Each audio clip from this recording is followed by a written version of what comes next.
Ravin Svikoganning o'ldirilishiga aloqadorlikda gumonlanib hibsga olingan 3 kishi O'zbekiston fuqarolari ekanini tasdiqladi. Bu haqda Amirlikning Emirates News Agency axborot agentligi xabar berdi. Qayd etilishicha, politsiya hibsga olgan 3 erkak, 28 yoshli Olimboy Tohkirovich va Mahmudjon Abdulrahim hamda 33 yoshli Azizbek Komilovich ismli shaxslar bo'lgan. Bir dona yahudni bo'lmam endi yahudlarda bir nimasi ekan, nima deb qo'yadi?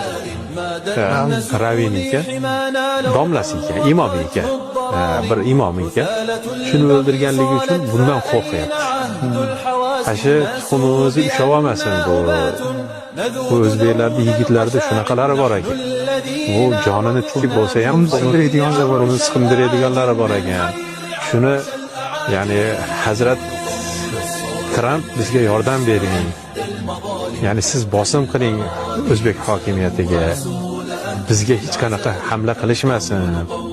Bo'lmasa bizni tuxumimizni sindirib qo'yar ekan degan holatda undan boshqa nima bor?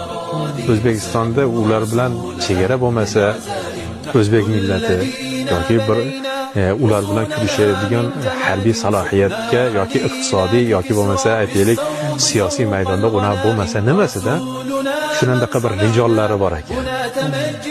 Din uchun, o'zini oxirati uchun, o'zini jonini, molini sarflaydigan rijollari bor ekan.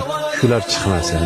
Shuni chiqishlikka yo'l qo'ymasdan bizga yordam bering degan, undan boshqa narsa emas. Yana qanday tushunishlik kerak?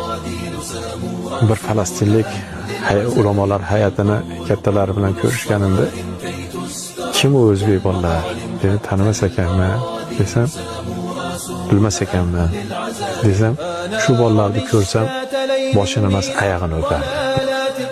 Boshini emas oyog'ini o'pardi. Ular shunaqa narsa qildiki, yahudlarni qalbiga shu darajada katta vahm, qo'rquv kirgizdiki, agarda bu narsa, agarda butun dunyodagi musulmonlar yahudga mana shu yo'nalishda hal qilganda, bu urush allaqachon to'xtardi.